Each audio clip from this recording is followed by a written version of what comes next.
guys? Ooh. We're here. We're here. Diane is having internet issues. I don't know if she got hit with a hurricane or something, but so she'll be on if she can be on, depending on if her internet connection comes back. But welcome everybody.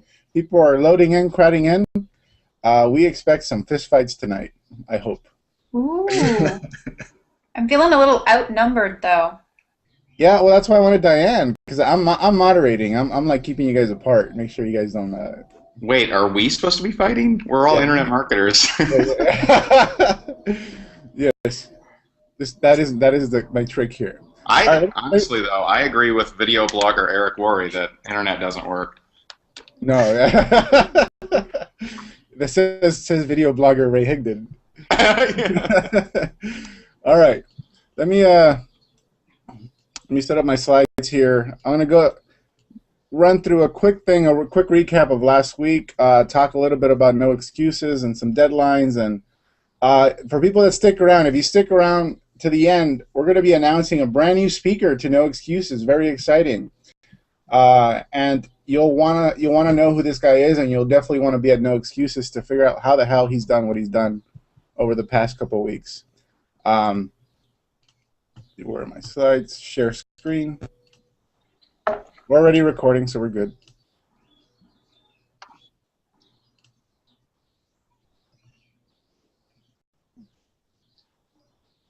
You guys see my screen? Yes. It's not full screen. Oh, wait. There we go. Okay, there we go. All right, cool, guys. So welcome to Old School and New School Part 2. Now, this obviously is a little of a biased webinar. We have all online networkers here. But as you'll see, they're very diverse in themselves. They have very different styles. You just saw a few of them, and I will be formally introducing each and every one of them. My name is Fernie Ceballos. I'm the co-founder, co-creator, co-doer of the No Excuses Summit. And we'll be talking about the No Excuses Summit, but I truly want to make this a value-packed webinar like it was last week.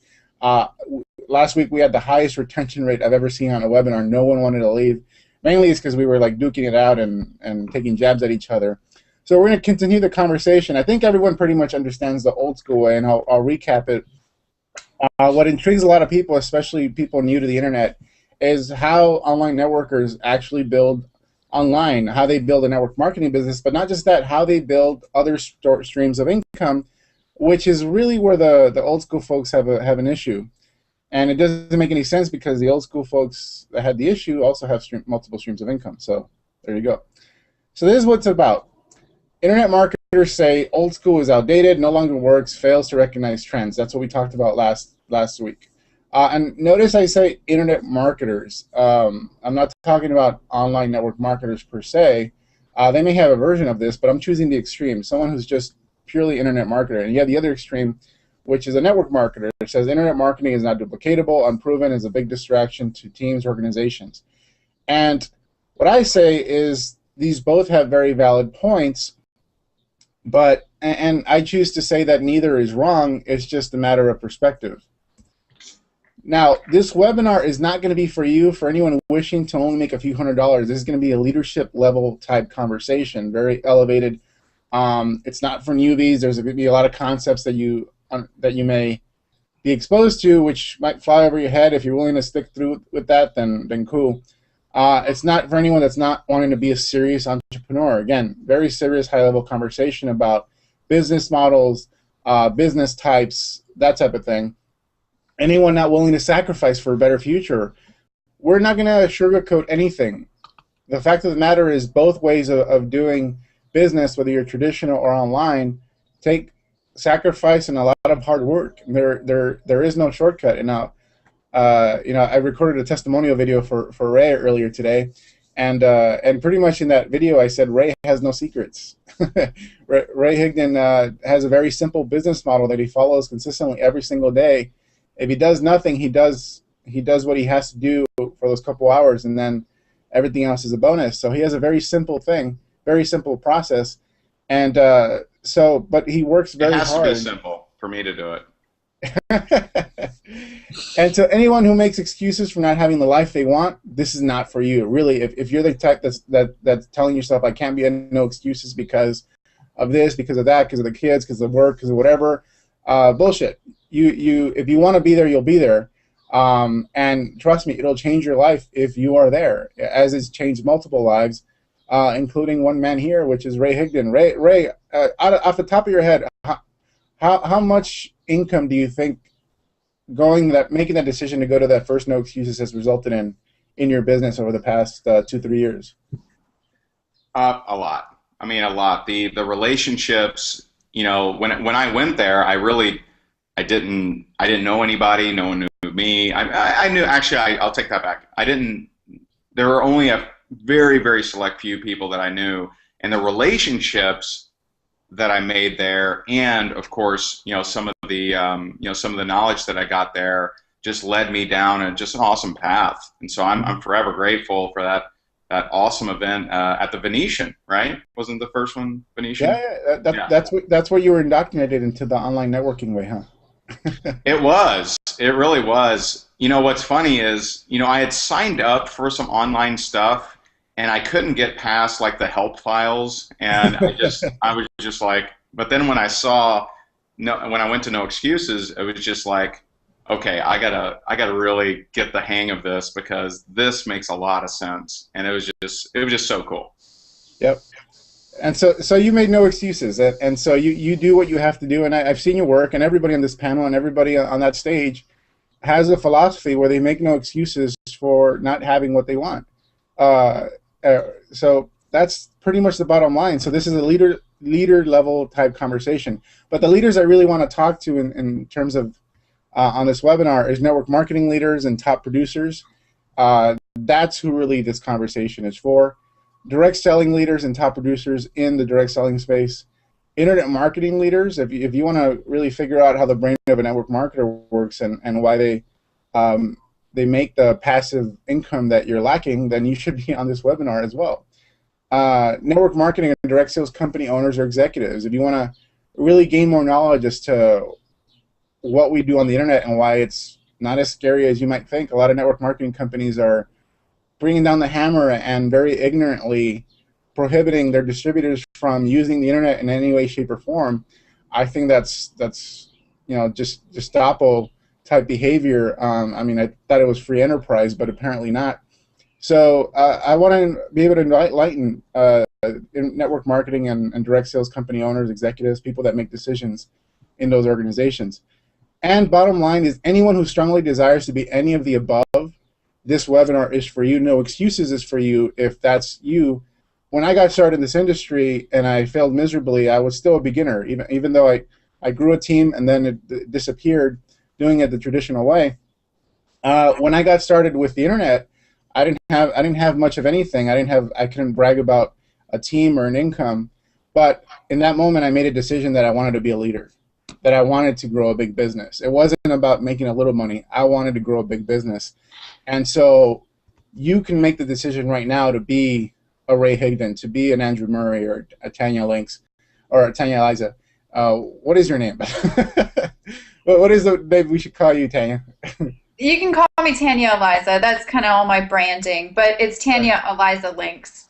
Okay, got it. All right. Whatever you like. I see different ones. So if you strongly desire to be at our level, then this webinar is for you, even if you are just starting from scratch right now. Now, what to expect? We'll be hanging for about 60 to 90 minutes. Your IQ will go up, guaranteed, by 20 points by the end of this webinar. That is my promise. You can go take the test right afterwards. Again, high-level conversation. We might use big words. Have a pen and notepad ready to take notes.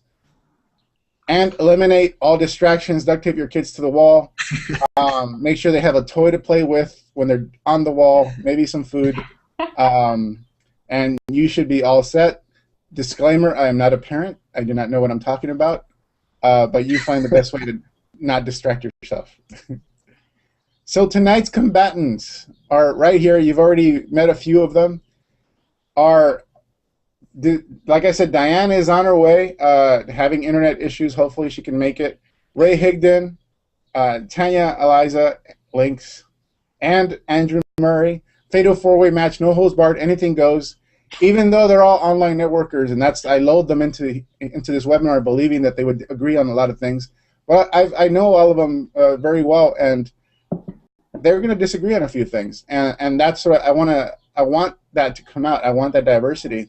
So, guys, say hello to everybody. I'm going to check real quick if Diane and Raymond have arrived. But say hello, starting with Mr. Higdon. Say hello. Tell them how awesome you are and how happy you're here. Well, how long do I have now? I'm honored to be on here.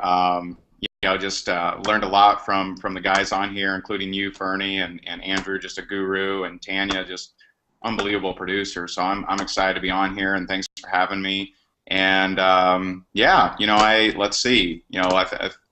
Back in 2009, I really wasn't sure what the hell I was going to do with my life, and it was kind of dire times back then. And found this industry and started to learn from a few different people, and then found attraction marketing and doing both. And I not to sound weird, but I go both ways. All right, so I do online and offline. I've done a million restaurant meetings, hotel meetings, home meetings, but I've also done a million webinars, etc. And I think that I think either exclusively is not the right way. I think however you want to build relationships, because that's what this business is about, then you should do it that way. And so I'm happy to provide any kind of insight that I possibly can. All right, awesome, man. Miss Eliza Links. Hey guys, what is going on? Well, I'm originally from Canada, and I travel pretty much all over the place now. I'm in the United States on the East Coast hanging out. And same with Ray. I mean, I've done thousands of home meetings and booking meetings for meetings, and I love the industry. It kind of found me at the right time. I read The 4-Hour Workweek and was trying to really figure out how I was going to make it work for me. And then all of a sudden, putting it out into the universe, network marketing finds me. So I struggled a bit, like anybody. We've got some things that we definitely need to learn. And ran out of just all my friends and family to talk to, and I just kind of came to the internet trying to find solutions to finding people. And the fundamentals are the same in network marketing, no matter if you're doing it online or if you're doing it offline. You're still having to communicate with people. You're still having to build relationships with people. You're still, trying to find a way to build community outside of community so you can have duplication, keeping things really simple so that you can still have duplication. But after, I think that was in 2009, I started network marketing. So came online in 2010 just to find more people, learned attraction marketing like Ray, and never really looked back. I have a nice balance of both online and offline. I think it's important too. And just coach and train other people to, do exactly what I've been able to do and live the laptop income lifestyle, but still have really strong relationships in my life to, take me further into the residual income stream. So nice to be here, guys. So I'm here, and I'll add as much value as I can, and let's have some fun. Awesome, man. Mr. Murray, say hello to everybody. Hey guys, I'm Andrew Murray. Originally from Toronto, and last 5 years or so I've been living in Nova Scotia, out rural. So I'm not a big fan of doing home meetings or anything like that. I've been in multiple, the top earner in many different network marketing companies. Recently, I was the number 4 all-time enroller in a very big network marketing company that had over 180,000 reps. And I did it all online. Now, I've done home meetings, and they have all sucked. So I will disagree here with Ray that you don't need to do home meetings. I mean, you do what you're good at. On the same token, I will say I put a lot of effort into learning sales and sales psychology, and I think that that's an important part of really being able to kind of finish the job and and have those two sides. So the kind of two sides I see are not necessarily like, whether you're doing it in front of a room or you're doing it on a webinar. It's really about the skills that you have and really going deeply in the skills that you need to learn, whatever they may be from where you are right now.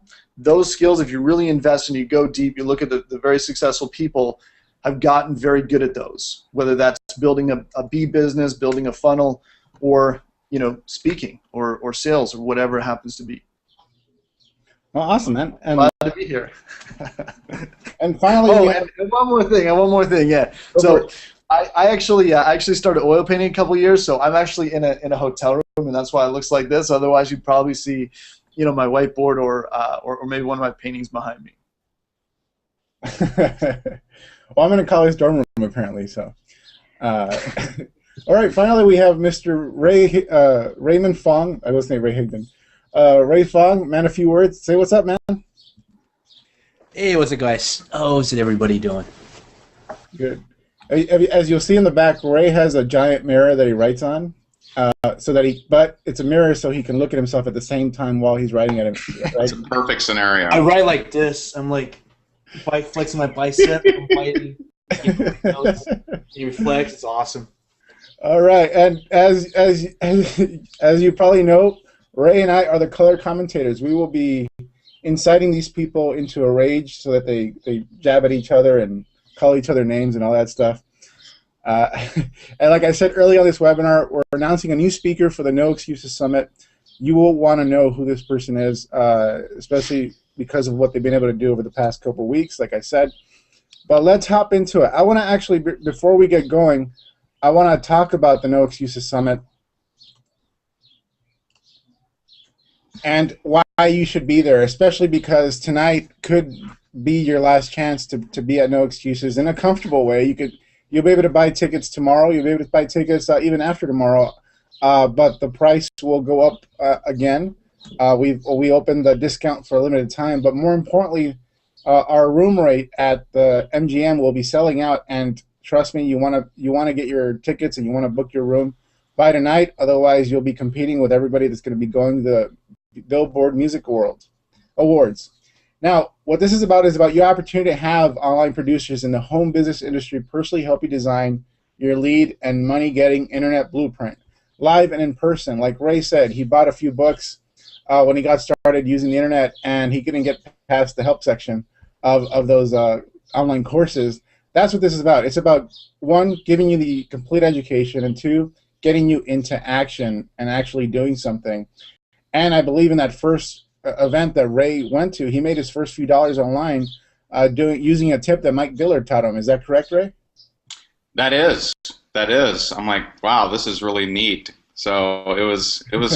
It's funny looking back, but it was actually really cool because I think some people they get to a certain level and they kind of forget the excitement of your first $19.96 commission check. And that's really where it starts. I mean, if we're good leaders, we help people get that first commission, and that's a big deal. So looking back, it's kind of silly, kind of funny, but it's it's pretty cool. It's how you start. You never know where you end. It paid for your ticket purchase, that's for sure. All right. All right. So No Excuses, 2.5 days. You're going to learn how to generate traffic to your website. If you don't know what the word traffic means, it simply means visitors to your website. People looking at what it is you have to offer the world. And we'll be showing you how to use automated systems, very simple systems that turn traffic into leads for whatever it is you're selling. And speaking of sales, you'll learn how to convert those leads into money in the form of new reps in your business, new customers in your business. If you're selling, whether you're selling info products or an actual product from a company in the networking space, whatever you choose to generate leads for, you will be able to learn how to convert those into some cash. And bottom line is what No Excuses really does for you, aside aside from knowledge, which is 1, 2, 3 here, is you'll be able to create an effective strategy and be able to take focused action that gets you results fast. This is what people miss. They look for the secret. They look for the traffic tactic. They look for the conversion secret. They look for that automated system that's going to make them a lot of money. But in order to make anything work in this industry, you need an effective strategy. If you're doing, as I'll talk about, if you're doing direct sales, as I'll define it, versus network marketing, your strategy changes. If you're exclusively an internet marketer, your strategy and how you approach marketing changes. If you're a traditional networker, your strategy changes. And so while all these businesses essentially have the fundamentals, components of traffic, leads, and monetization, how you approach those things can be very different. So you need to develop a strategy and then take action with that strategy, and that's what we'll be helping you with No Excuses. And if a light bulb just went off for you, then that means you need to be at No Excuses, because we will be putting things in context. We're just not going to teach you some secret that about traffic or some other secret about conversion. We're going to put that thing into context, and it may very well mean that what was just taught to you doesn't apply in your business, but you should know that before you start wasting your time on a certain strategy. So how do we know No Excuses can help you? And well, it's simple. We have produced more success stories than any other event in our industry. Many 6-7-figure earners have started right here with No Excuses, including Ray Higdon, who was an attendee at the first one, and he's been a speaker at every single No Excuses ever since. Not only a speaker, but one of our top affiliates, top ticket sellers. He is responsible for putting a lot of people in that room every single year because he believes in this event. And our most successful attendees have gone to become speakers. So this year, we have at least 8 people on stage that were attendees at previous No Excuses that were just getting started or just getting rolling in their business, and we helped them take their business to that new level. Millions have been made as a result of partnerships like we discussed with Ray. All the money he's made as a result of the relationships he's built. Ray, I mean, you met Michelle and No Excuses too when you were a speaker, and that relationship between you and Michelle has produced a lot of money between the two of you. Am I right on that? Yeah, absolutely, and more importantly, a friendship too. I mean, our family's vacation in Puerto Rico this past summer, and awesome. It's had a lot of fun. And I did make her cry, so that was very first time meeting her. I made her cry, so I have that effect on people, I guess. It's okay. I made Michelle cry too. It's fine. I'd have that effect on Fong if I saw him in CrossFit. You know what I'm saying? You know what I'm saying? That's coming from All right. That's like fighting words, Ray. All right. So obviously those aren't the only people that have been impacted by No Excuses. Hundreds and hundreds, if not thousands, of people across the world have been impacted. We have tons of testimonials you can go look at, read. You see a testimony there from David Wood. A lot of network marketers. A part that's in this slide. You could go watch hundreds of testimonials at noexcusessummit.com/proof. Our awesome panel, World Class Trainers, is the real reason why you should be there. Not only are you going to learn from them, you're going to actually be able to connect with them directly. And we will have a curriculum at No Excuses and showing you the different components of building a business, but not only the components, developing the strategy. That's the 3 principles down there. Knowledge, gain the knowledge, develop a strategy so that the action you take actually matters. If you miss strategy, you gain knowledge but take action without really knowing which direction you're headed, you're not going to do very well. You may be very competent at traffic, but if you're driving that traffic to, let's say for example, you're trying to do a strategy that's just not going to work with your type of business. And we're going to talk about that, say for a traditional network marketing business that's very strict with regards to what you can and can't do. And you're trying to use the internet, are you trying to fit a square peg into a round hole? Is that what you're trying to do? And you're trying to force it in, but it's just not working. And those are the types of ahas and decisions you have to make, and it could be a painful one too. And you may realize, hey, I think I want to stick with my company and not use the internet stuff. Or, hey, I think I want to use the internet and make a decision about being with a company that is in synergy with what I want to do. That is part of your strategy. So we'll be covering all these topics with regards to traffic conversion, monetization, and not just about making money with your business, making money in other ways, making money from the people that say no to your opportunity.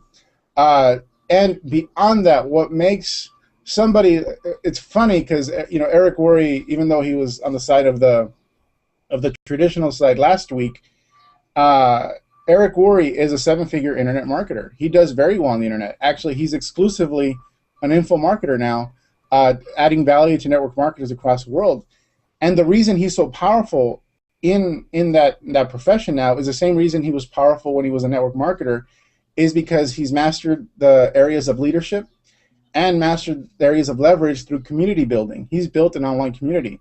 And that is a lesson that all of us can take away in whatever we're doing, whether we're doing traditional or online. We're building communities, essentially. That's the glue that holds everything together. Traffic conversion and money can last only so long. You need the glue in terms of leadership, influence, and building that community. So I'll just breeze through all this stuff. Finally, Gary Vaynerchuk will be at this event. We're taking things to a whole new level. We had to pull a lot of strings and go through some serious hurdles in order to get Gary. Gary. Wait a minute. You're bringing in some guy named Larry Vaynerchuk. Larry Vaynerchuk, his brother. He wrote Flush So, New York Times bestselling author, arguably the most successful internet marketer in the world. And I know, Ray, you're particularly excited because a lot of what you're doing with blogging and traffic generation through blogging is really based on a lot of the principles that Gary does and has done to grow his small wine company into a $60 million enterprise. And now he's in all over CNN, MSNBC, NPR, Conan O'Brien. He's all over the mainstream media. He validates what it is we do. He validates what we're doing as legitimate because there really is no difference in philosophy from what he does from what we do in our businesses. So Gary will be there. He'll be there to sign books, in addition to adding value on Saturdays on Saturday morning.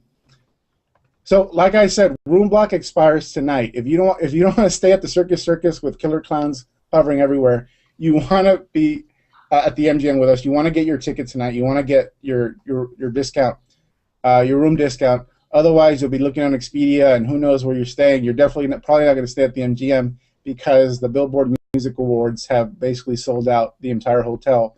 We hold the last few rooms remaining in that hotel. So get your tickets tonight. The breakdown, you can go to NoExcuseSummit.com to grab your tickets. Huge value. The main event, obviously, $497 value. Meet your favorite trainer in your breakout sessions with that trainer, $297. The trade show, we have every tool and service you'll need available to you there. You can talk to the vendors in person. Once you develop a strategy and know what you need, you can actually talk to the actual companies that can provide those services. Autoresponders, traffic, whatever it is, they're there.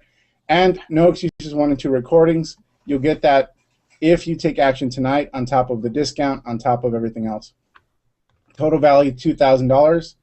Tonight, $297 for a ticket, $497 for 2 tickets. The price will literally go up in 24 hours, but you don't want to wait 24 hours because you'll still have a hard time finding a room. By the second day, if you're not completely satisfied at the No Excuses Summit, by 4 p.m., you can ask for a full refund. You can literally stay for over half of the event. And ask for a refund, and you'll have Saturday night to party in Vegas if you'd like. Go catch Chris Angel or watch Beatles, Love, or whatever. I guarantee they're not offering the refund policy we are. If you watch their show and it sucks, you're screwed. So we're offering an awesome opportunity here, no risk. At the very worst, it becomes a short vacation in Vegas. So the No Excuses Summit. What could happen with that? Sorry? Sorry, no, it's just a joke. Well, I said, who knows what'll happen with that? A short vacation in Vegas. You'll be making other types of memories, maybe not business related, but so NoExcuseSummit.com/tickets. You can get them at any time during this webinar. And now we are moving on. We're moving on to the content of this webinar, and I want to recap a few things from last week because, we talked about this with our panelists earlier in this webinar, is the type of marketer. Some distinctions that I want to make. There's internet marketer, purely a guy that's making money on the internet, building a list, setting offers to that list, doesn't really have a relationship with those folks. And that's cool too. There's a lot of internet marketers that make 7 figures online doing only that. There's the traditional network marketer, the other side of the spectrum, that obviously is belly to belly, building a network marketing business with a single company, devoted. And then there's us. There's the online network marketer who leverages the internet on top of building community, on top of building a direct sales and network marketing business, and also making 7 figures in our businesses. It's my belief that there's no right or wrong way. It's just about personal preference and what you choose to do and how you choose to make your money. If you're making 7 figures, who cares what category you fall under, as long as you're happy? And we'll be discussing that. Now, revisiting this, guys, this is where I want to get your take on stuff and get you guys involved and hopefully agree or maybe disagree. Internet marketers say that old school is outdated, no longer works, fails to recognize tech trends. Network marketers say internet marketing is not duplicatable, unproven, and is a big distraction. What say you guys? Beginning with Mr. Higdon. Okay, for those two statements. Yeah, what's your opinion on this? Is this correct? Is this a correct statement? Are these correct statements? Are they both right? Are they both wrong? What? Well, I mean, the first one, I mean, old school definitely is not outdated. And by the way, I don't have any kind of dictation of this needs to be how you do your business. I don't care. Do whatever you like. But you know, I've had the honor and privilege of working very, very closely with, you know, ex-Amway diamonds that, you know, have been making a lot of money for 23 years, you know, and I've also worked with, you know, very, very closely with, you know, newer internet marketers. And, you know, as far as old school being outdated, it definitely isn't, because relationships aren't outdated. And, you know, that is, if you look at the lifetime value of a customer, you probably, an old schooler probably has the advantage there just for relationship wise, but you know, that could be argued. As far as it being outdated, there's just no question that's not. I can guarantee you, internet marketers would love to have more old school people, at least leaders, in their company and in their team, because it's at events, you know, where people get excited. As far as internet marketing not being duplicatable, unproven, and a big distraction, hey, you know, some people can't duplicate, you know, a handshake. You know, some people can't duplicate going to networking meetings. So I don't know that there's anything that is 100% duplicatable. But if you are a traditional person, you say, you know, no internet marketing, you know, then that's silly, because almost, I don't know, 99% of the people that join any network marketing company have the internet at home. And if you try to, you know, put up the hedges so that they can't peer over the hedges, that's just not going to work. So I think it's to a traditional network marketer's disadvantage to not have some kind of internet presence. And you know, if you don't have anything out there, then you know people will get distracted. And so, you know, as far as internet not being duplicatable, there are a lot of people that have had success online that, you know, you meet them and you're just like, really? And you know, I don't know that they would have had that success offline or traditionally. So I say, in a way, they're both wrong. Got it. Mr. Murray? Well, yeah, I would say pound for pound, you know, like the old traditional network marketers, you know, have built bigger organizations and have the ability to do it. But what you're looking at is a depreciating asset. The old school really is becoming outdated, and you know, I think that what's really important to understand is that, you know, you have network marketing leaders and you have particularly network marketing companies that are trying to bury their heads in the sand and basically say, oh, you know, we're not, you know, you can't post that online, or you can't do a blog post about that. Well, that's pretty stupid, because then what you have is all the competing companies are going to say, like, you know, like blah blah blah company name scam, right? Because they're denying their distributors from, you know, engaging. Now, you know, they're going to say like, oh, it's kind of a legal issue and kind of all that kind of stuff. But you know, it's a slippery slope, and is one that both the companies need to get better at. And I think, you know, old school networkers really need to understand that, you know, as people have more access to choice, their own base that they built, which was extremely powerful when everything was you know, if you look back like 10 years ago, people would have been building their business through the phone and through direct mail and magazine ads. Now, those are all very difficult to follow all the way through a marketing funnel, you know. So it's very hard to tell what people are doing. The internet, it's much more open, you know.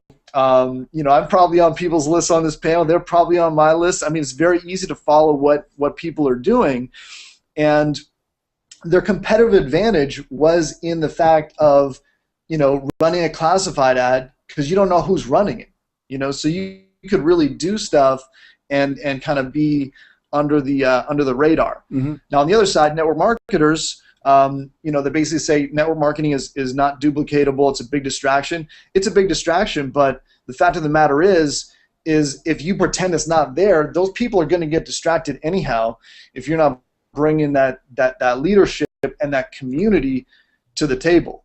So they're just going to join someone else's business instead. So I mean, I think it's ridiculous to ignore the internet. Miss Tanya, what say you? Because you've built multiple streams of income over the internet, including a network marketing business. Mm-hmm. Yeah. I mean, I have to disagree with both, because, you know, internet marketers say that old school is outdated, it no longer works and fails. And right, you know, I love old school, and you've got to have a good mix of old school and new school. I mean, I don't know how much of a debate you're going to have on this one. It sounds like all of us are in agreement, but I think we've all pretty much done a similar thing. You know, we've come, the problem with, here's the problem with network marketers who come to the internet. Most people, well, not most, but I'm going to say a good number of people in network marketing come to the internet out of either frustration or out of weakness. So that's the dilemma. I mean, that's the problem that we have. But I think this can be overcome with better training. And I see so many people out there that get sucked into the funnels, the sales funnels, that are very clever with talking about how you never have to call somebody. You can just put a web page up and drive traffic and get an unlimited amount of signups and hit the top level of your company. I mean, that's the problem that we old school, new school marketers that are actually out there doing something that works. I mean, there's a very small amount of people that are out there in network marketing or even internet marketing that can go out there, put up a web page, drive traffic, and just sit back and never talk to anybody or build a relationship. There is such a minute amount of people that could probably do that, that for the average person coming online and having that thought going into it is going to set them up for failure. Mm-hmm. So I think there needs to be better training out there as far as, you know, building a network marketing company on the internet and the process involved. And I know that going to No Excuses, there's a good number of network marketers that are there that are just looking for a way to get in front of more people. Mm-hmm. So internet marketers saying that old school is dead, in my opinion, if you're really wanting to build a network marketing company and use the internet to help leverage you to do that, you know, you need to have old school influence still. I really believe that. And network marketers say that internet marketing is not duplicatable. I mean, I kind of have to agree with Andrew that it's not duplicatable, but you know, a lot of people aren't duplicatable. I mean, some of the things that I do aren't duplicatable, but I have that leadership mentality where I will do anything to make my business work. And there's not a lot of people out there that will do anything to make their business work. And I think Eric Worre said it the other week when I was watching, and I love Eric, and he said, you know, let's just face it, at the end of the day, we're not duplicatable. I mean, we can do certain things to be duplicatable, but, you know, leaders they're leaders, you know, 97% versus, you know, 3%.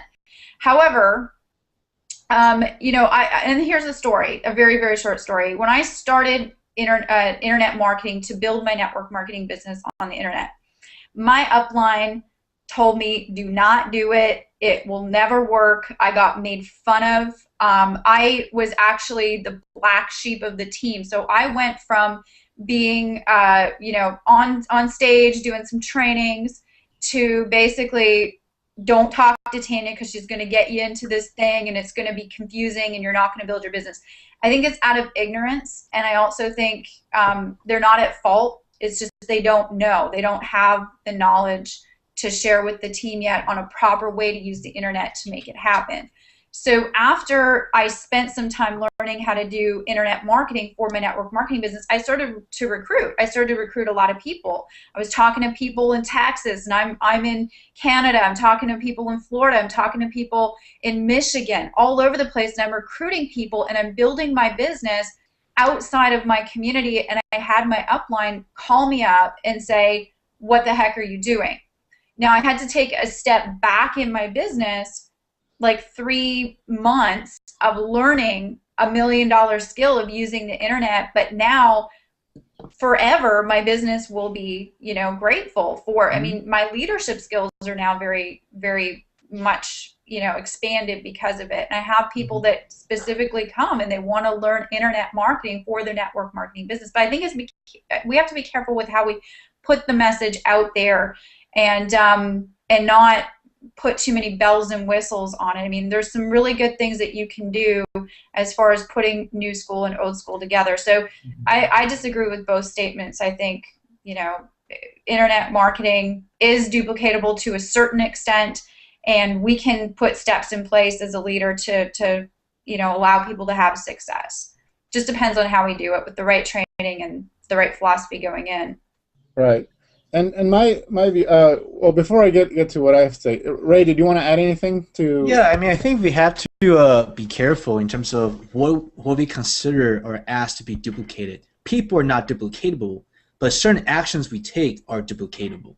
Mm-hmm. For example, Ray, I can imagine telling one of your downlines, "Hey, go talk to your grandmother, tell her hi, and then say this thing." That's easily duplicatable. Any monkey with half a brain can do it. So skills or actionable items are duplicatable. Just like Fernando and myself, I mean, that's one of our biggest struggles in the past several years is looking at something like SEO, which is traffic generation methods, in case you guys don't know. How do we streamline that process, which is convoluted, complicated in theory. When it comes to actual actions, you can break it down into chunks that people can do. Move your mouse to over here, click on that, then move over here, click on that. If you can, it takes a great, amazing leader and a teacher to be able to break down anything into systemized, actionable items. Then that, I believe, becomes duplicatable. Internet marketing itself as a concept is not duplicatable. If you break it down, it's duplicatable. What you guys do as amazing offline folks, Ray and Tanya, and this is what you say to people. They can write scripts all day long and try and draw out this whole complicated. If he says this, you should say this, and people have done that. I believe that is duplicatable. But your personalities aren't. Fernando? Yeah, it's brilliant, man. Brilliant points. Those are exactly the points I was going to make. Because everything is about context. Duplicatable. What do you mean by duplicatable? And like Ray says, it's about the actions you recommend, the systems you set up.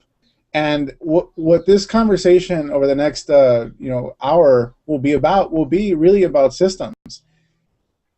I'm gonna be real here. The fact of the matter is, in network marketing, even in internet marketing, the masses will subsidize the successful few. The masses, meaning all the distributors who are out there, paying their monthly auto ship, investing money into tools and all this other stuff. The majority of them will never do anything. They'll keep paying into the company. They'll keep paying into whatever tool systems that company has, and they won't do anything.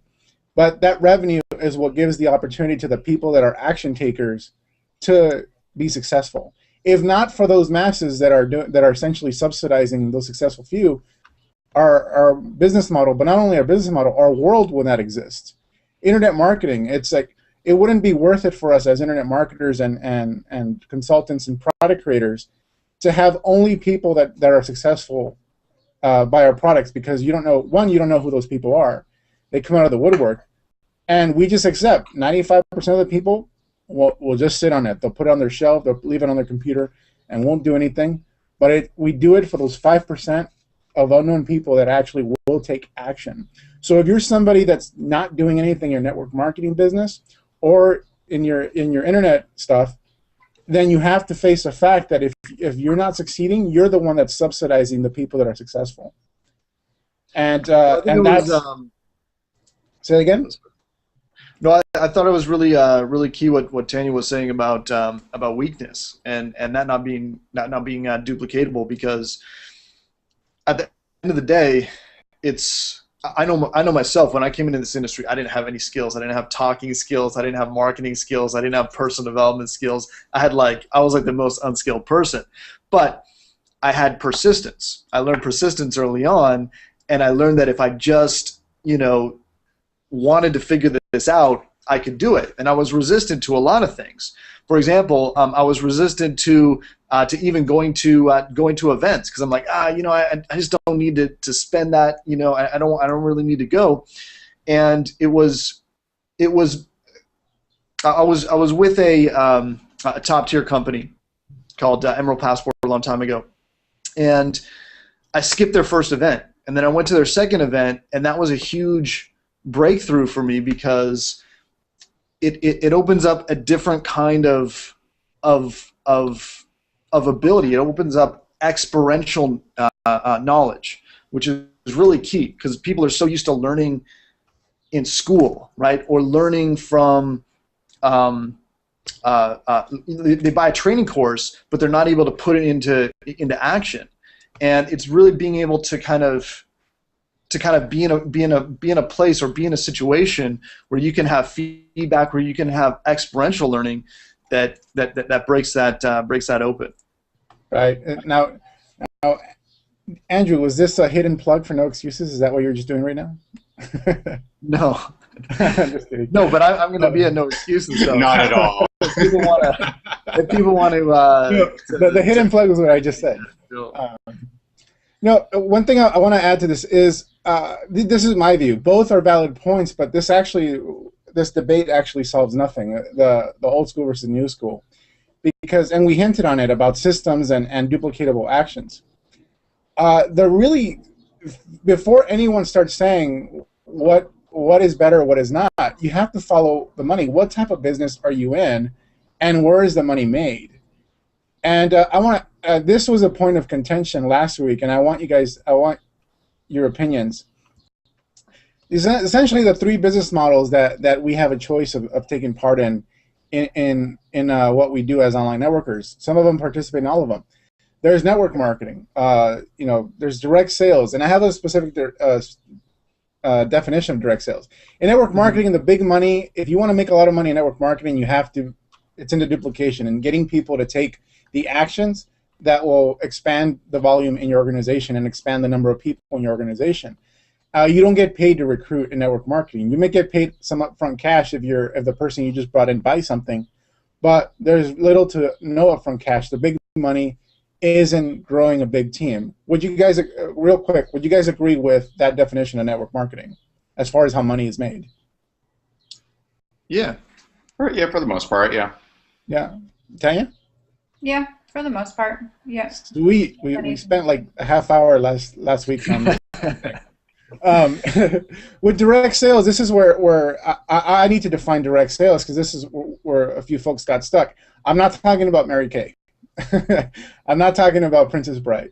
With direct sales, I'm really what I'm referring to is a lot of the online programs, top tier programs, programs that essentially have catered to network internet marketers, while at the same time allowing you to grow a team.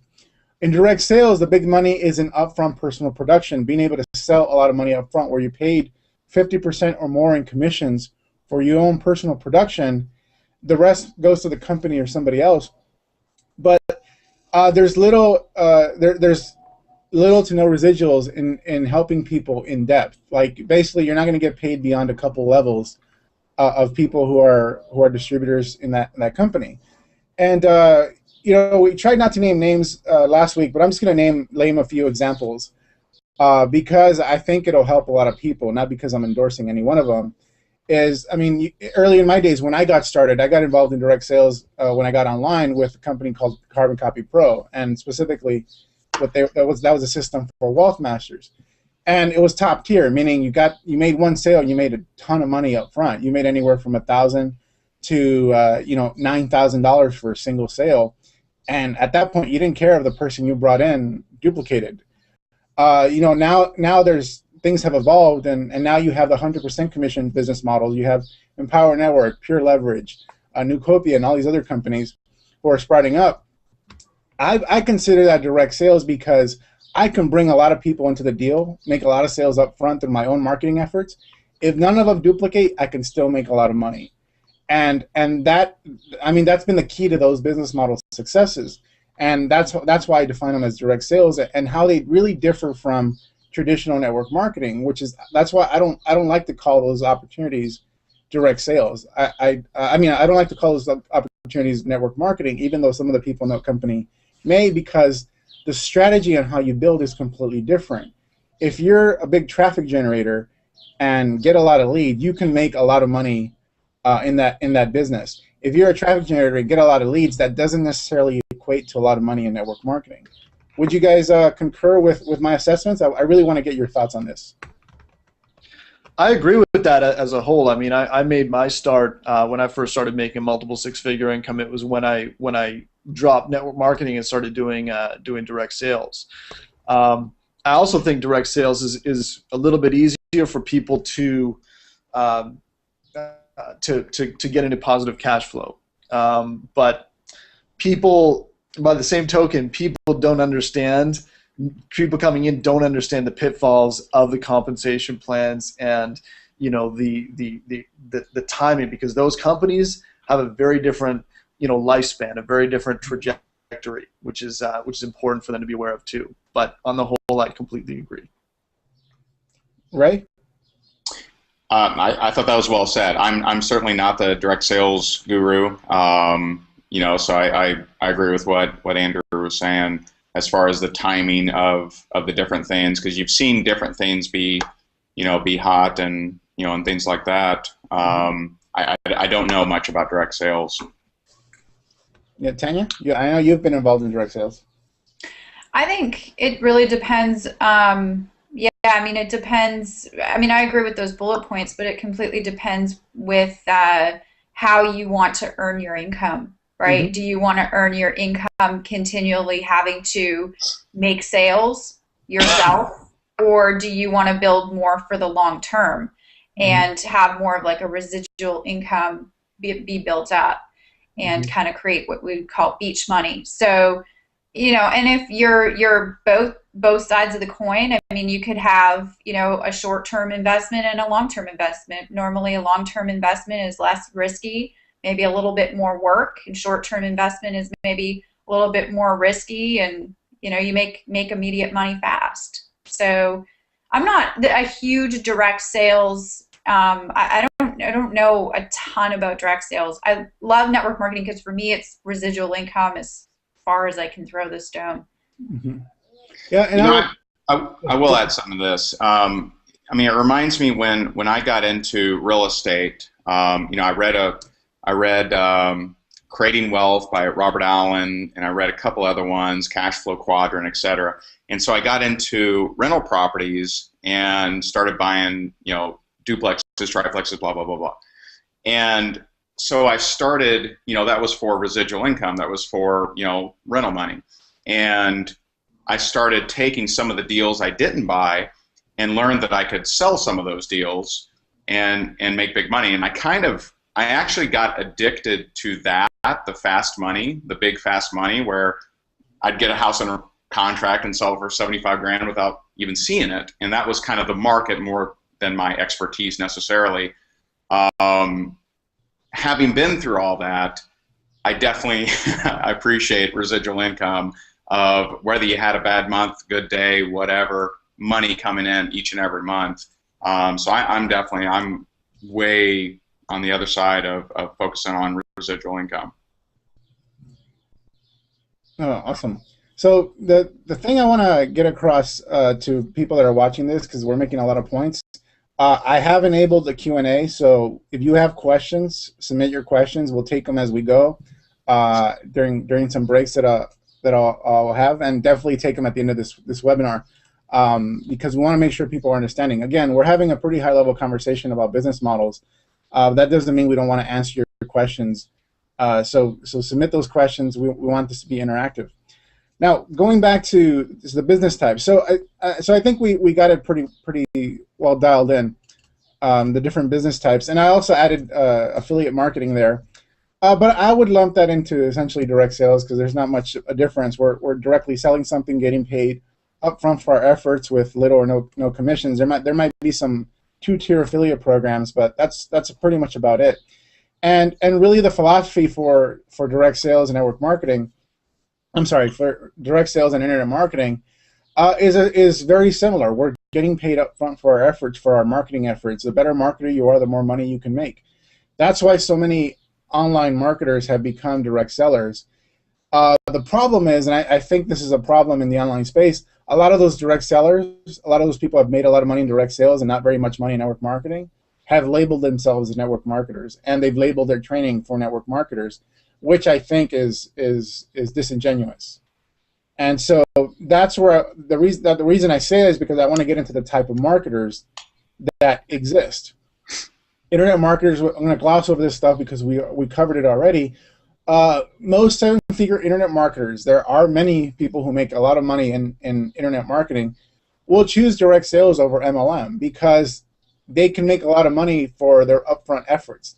They also operate with a multiple streams of income philosophy. They'll promote other stuff to their email list as they build up.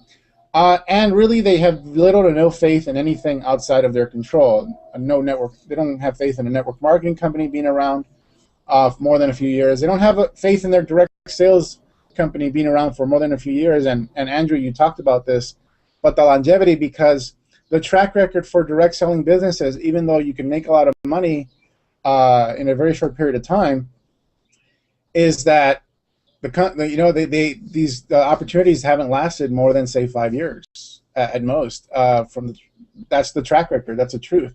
It doesn't say whatever you're in won't last longer than that, but so far nothing's been proven to last longer than that. Internet marketers don't need community building skills if they don't want to. They'd be wise, as you can see with an Eric Worre. He's built a massive community online, but it's not necessarily required. With online networkers, who are the category where a lot of us fall into, is we operate with a multiple streams of income philosophy, like an internet marketer. Where we differ is we build the value-driven following, and we build community. We have limited faith in factors outside our control, meaning a network marketing company.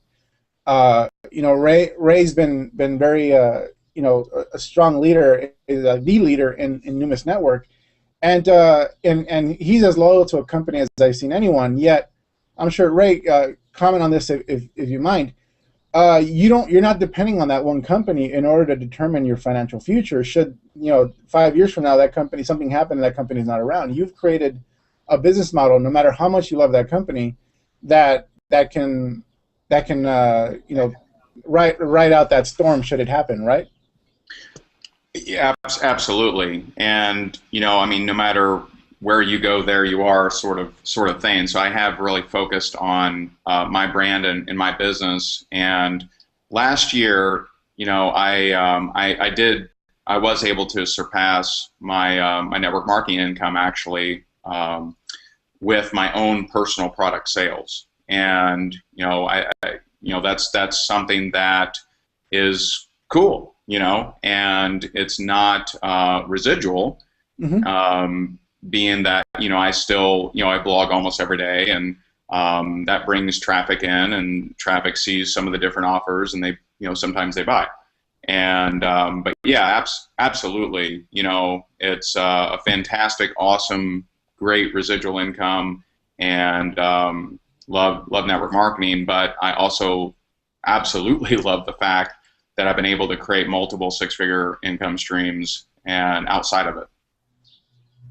Right, and as a result, you multiple streams of income. We still subscribe to that as online network marketers.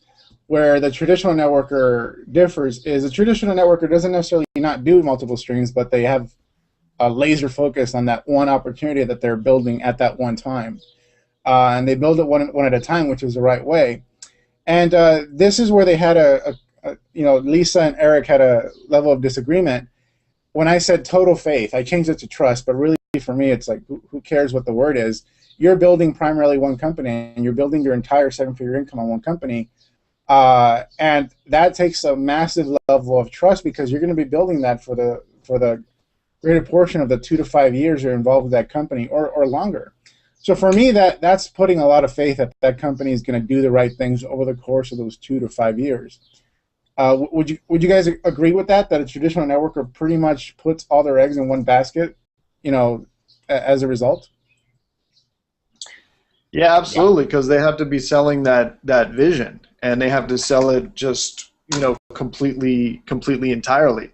And I think the one thing that's really key about that is the focus. If there were more of these online marketers who were able to implement the focus, at least for a specific period of time, with the internet op or whatever they get involved with, then we'd see a much higher duplication.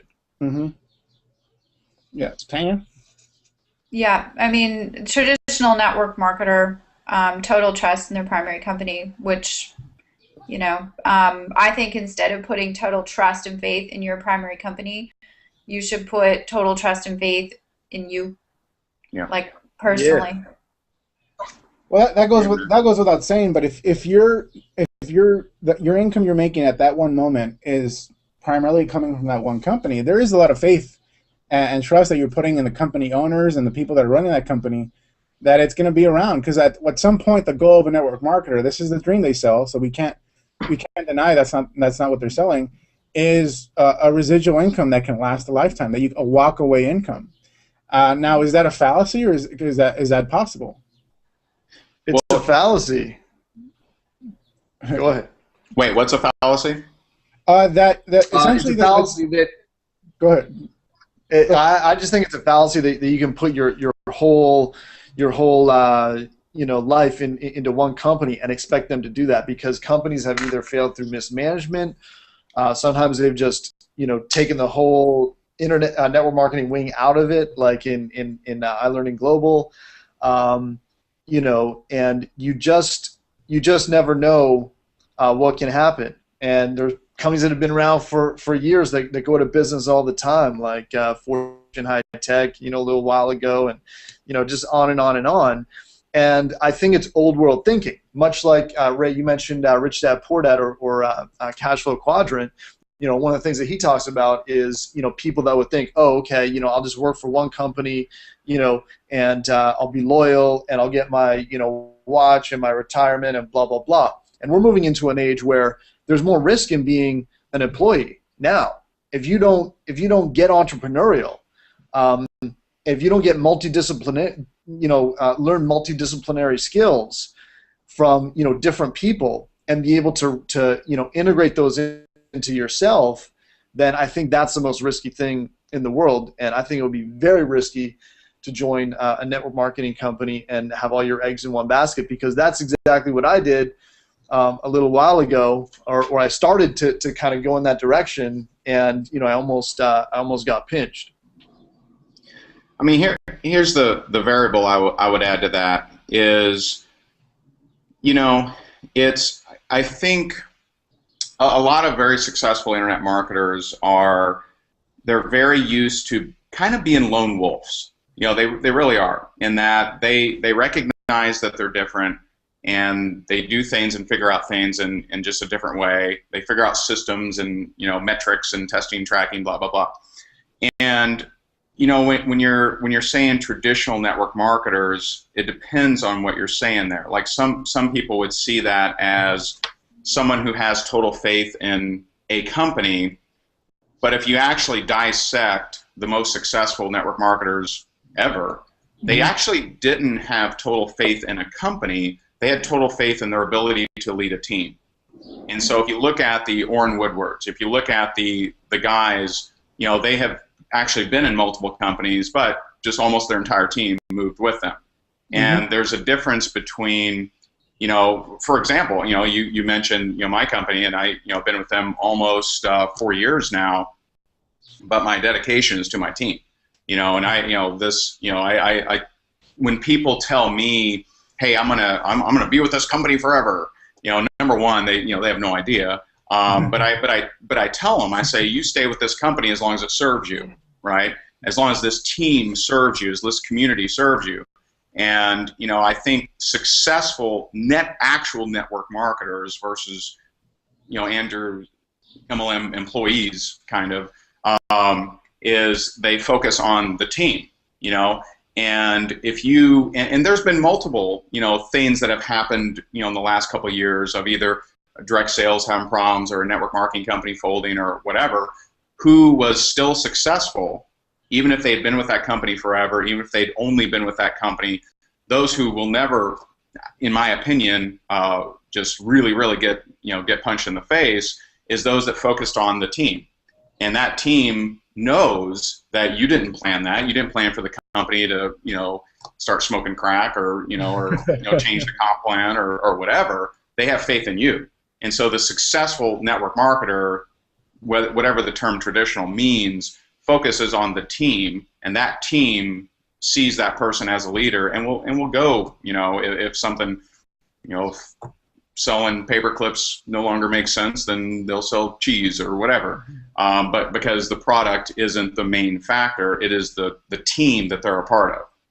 Yeah, but there's also it's a shame Diane couldn't make it because of internet issues, because she told a great story before we got started on this webinar to me about the company Herbalife when their founder ended up passing away. Mm-hmm. And that disrupted that company drastically, like literally overnight, because he passed suddenly. And there were people that were concerned, big leaders that were making a lot of money in Herbalife, that were scared to death because that's all they knew. That's all they knew how to build is Herbalife. They weren't I think there needs to be a distinction, ultimately, a difference between somebody who's a skilled builder, but not necessarily someone who's branded themselves in a powerful way, like an Orrin Woodward, because they exist too. There's people that are making multiple six figures or even seven figures in a company, but not necessarily the most charismatic people. They're not. There's people in MLM that can't bring a team with them. They're not. They don't have that leverage. So there's two types of those big earning leaders. The ones that their team's going to follow them wherever they go, and the ones that have a team under them, but they don't really have that big of an influence over them to say, hey, this company sucks, let's go over here. And that's what essentially happened in Herbalife, where they made Herbalife the big deal and took the focus off of what they have to offer as a leader. So I think there's a lesson to be learned, but for Diane, what that resulted in was her going to the internet and her choosing a multiple streams of income philosophy and choosing to brand herself. What do you, Tanya? You've been a little quiet. What do you have to say? Because that's the story, and I think that's a pretty typical story in the networking space. Yeah, and I think it's important to have, as Robert Kiyosaki says, MSIs, multiple streams of income. It's really important, but it's also really important not to diversify so much that it stretches yourself too thin, so that you're not able to focus on something that's actually going to reward you handsomely. So I think it's challenging with the internet, and we're in the information age where there's just so much information out there, and having to, go in between and try to find out where to go and get this information over here and get this information. But I think it's important to have multiple streams of income in whatever you do. I mean, we're talking about network marketing, but if you're working a 9-to-5 as an employee, you could lose your job tomorrow. Mm-hmm. So what do you guys have to say? Actually, I lost my train of thought right there. Well, I'll talk on this for a bit. I'll tell the story of kind of what happened to me just in certain recently. So I built this huge organization in a traditional networking business, and there were a couple things that kind of happened that I really wasn't happy with, that had been kind of dragging on for a while. Then I ran into ethical issues, and if I can't support something, I can't do it. So at that point, I basically dropped everything else that I was doing, was focusing on all my energy on building this particular network marketing business.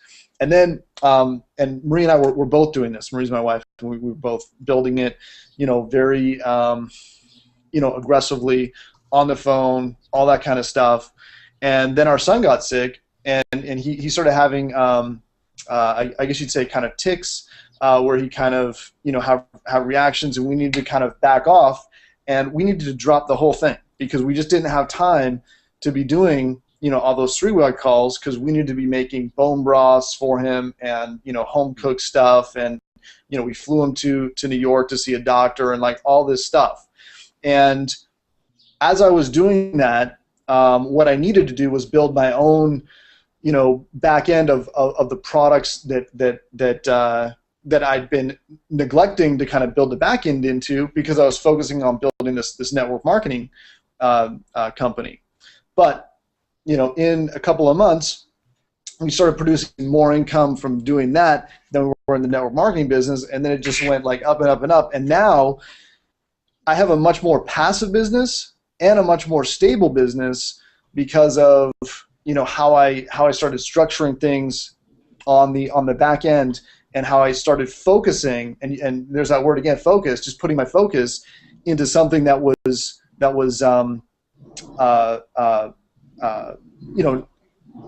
kind of a third option, and we kind of glazed over that a little bit because we didn't get into the whole affiliate and info marketing thing.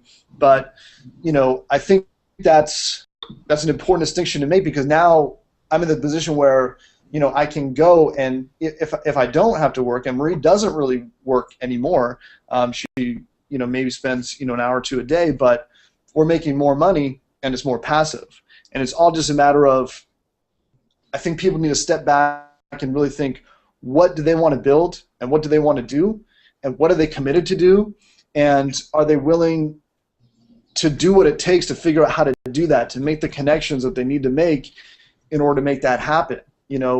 And I think that's an important question.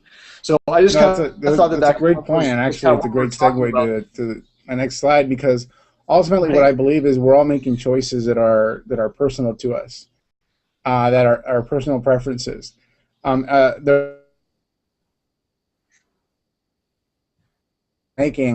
He kept calling network marketing a better way. Or at least traditional network marketing, the way that he does it, or did, and he essentially in the action that he's taking today and focusing exclusively on training and being an info marketer, he kind of contradicted himself, because if network marketing is a better way, why not stay there? That's kind of his tagline. My philosophy is that there is no better way. It's what you choose to be your better way. Even if you dissect every one of our businesses that are on this call right now, or on this webinar right now, you'll see our income streams are very different. You'll see that we focus on different things. Our business models are different, and we choose it. It's by design. I mean, we have No Excuses Summit as 6 months out of the year.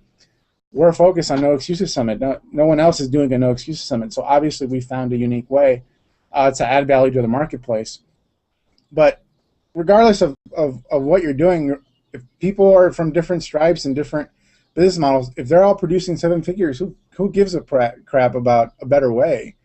Yet there's still this conversation, and really what it comes down to is you choose your preference, and then you create systems like what Andrew just described. You create systems in order to make that thing work. With internet marketing, we have online systems, we have autoresponders, we have sales letters that sell for us, we have shopping carts that introduce other offers as people are checking out. All that stuff, we've set up systems that passively basically sell for us. When you get a ticket to No Excuses, you'll be offered a VIP upgrade. If you want to go into the VIP parties and all that stuff, you'll be offered that. I don't have to sell. That's automated. That's a system that was set up in order to do that. And then there's a system that tells you how to get your hotel and how to find your way there, directions, where we're meeting. All that is systematized. I don't have to be on the phone and tell every single customer to do that. In network marketing, there's a system for training. You talk about duplication. Duplication is not, the term duplication has nothing to do with everyone doing exactly the same thing and doing exactly what you're doing. Duplication, like Raymond said, is about getting a certain percentage of your people taking specific actions consistently so that your growth is bigger than your attrition. So if your growth can outlast your attrition, if simply just 5% of your entire organization are taking action, these specific actions every single day, then then you systematized your growth. You've created a system of teaching people how to do certain things that will produce income in their businesses as well as yours. So duplication is not about getting everybody to do the same thing. It's about getting this minimal, this certain percentage of people to do something so that your growth will outdo your attrition, and you continue growing, and your income continues getting bigger. Would you guys agree with that? Because I think the people don't really understand what duplication actually means from a systematic standpoint. I would like to add, just because I don't, and correct me if I'm wrong, because that's why we're here, but I believe that the fastest way to, using any of those business models that you went through, I think the fastest way to a 6-7 figure business, and again, we all, on this call, we all have multiple streams of income, and that's great, but I think to make sure that the message isn't taken wrong, there needs to be focus, and if you start something, before you go on to the next, and I think Lisa Grossman talked about this last week, finish what you start and then move on if you're going to build up multiple stream of income, because there's so many people out there that go and try a little bit of this and then try a little bit of that and then try a little bit of this, and if you don't finish what you start, it just becomes a whole big mess, and you'll never get to that 6-7 figure income that you're really truly looking for. So in whatever business model that it is that you choose, I think it's very, very important to put as much of your 100%, 110% focus that you can into that thing, build it up to a certain point so it is using, your systems, your autoresponders, it's running on autopilot, or at least you got some leaders and they're, running, and they understand your vision, and they understand, okay, multiple streams of income, and then you finish it, and then you maybe add to your add another nest, right? And put some eggs in it. But I think it's really important that, rather than just thinking everybody needs multiple streams of income and a million deals to be making money from, I think it's really important to make sure that we have focus in what we build and we finish what we build and what we start, and then move on and build another empire, if you will. No, absolutely. And what we're selling is essentially no different than the dream that a traditional network marketing company sells. It's like, yeah, you have the potential of creating a huge income, but it's going to take it's going to take you a lot of work in order to create this massive passive residual income. The dream, in parallel to that, the dream we're selling as online networkers is the multiple streams of incomes dream, where we're making 6 figures from multiple sources so that we're not vulnerable. But that's the goal. Ultimately, you do have to start with something, with focus. One of the great lessons I got from my mentor, Mike Dillard, and why he as he got success, as he got huge, as magnetic sponsoring started to grow and become this giant in the industry, he got tons of offers from all these places, all these people that even were his mentors, or people that he looked up to, even people that made more money than him, and offered him something, offered him a new opportunity to JV or something, and he turned it down every single time, no matter how enticing it was. He learned from one of his mentors that he needed to focus, so he dedicated himself fully to building magnetic sponsoring before he moved on to anything else. So then he moved on to Elevation Group, and he's moved on to multiple investments and real estate. And so he has the multiple streams of income, but he started with the focus. He started with focusing on building one thing, and then adding more to it. But that one thing, magnetic sponsoring, in and of itself did have multiple streams of income as it started growing. First, it started with the ebook, and then it created a traffic formula. And then he did affiliate promotions, and then it started just expanding. so that in and of itself, that one thing even produced multiple streams of income in and of itself. But absolutely, I totally agree about the focus. But the main point I want to get across is that it's all done with systems. It's all done in a very methodical, systematic way. A network marketing business is not built by throwing mud against the wall and hoping somebody duplicates, hoping somebody that comes in becomes a big builder. It's not based on hope. It's based on systems. Yeah, and I'll add to that. You know, I heard a brilliant interview by Tim Ferriss, and it was you know, when I was working on a book, and I studied every single minute of his book promotion strategies, which he's just amazing. And someone asked him about, I believe it was about 4 Hour Body, and they said, you know, what's your goal, you know, when you roll out a book? Are you hoping to help someone become, you know, amazingly ripped or six-pack or, you know, whatever, superhero? And what he said was so brilliant. He said his number one goal was adherence. Adherence, to actually get someone to do something, to change something. And when I heard that, it made me remember I had you know, when I first started network marketing, I created, you know, training and everything. And what I didn't realize I was doing, but was pointed out to me later, is I had a pretty successful, you know, big, you know, money guy go through some of my training just on recruiting, not internet marketing, just on recruiting and different strategies. And he said, your training is fantastic for 5%ers. And he said, that's not where the big money is. He goes, you need to train, and this may be a term that a lot of people on here haven't heard this kind of talk, but he said, you need to train in a way that 80% of the people can adhere, he didn't use that term, but I'll use it, adhere to what it is you're training. And so if you give this fancy, you know, NLP, amazing sales closing techniques, 5%ers will say, yay, yippee, but the 80%ers will be like, what?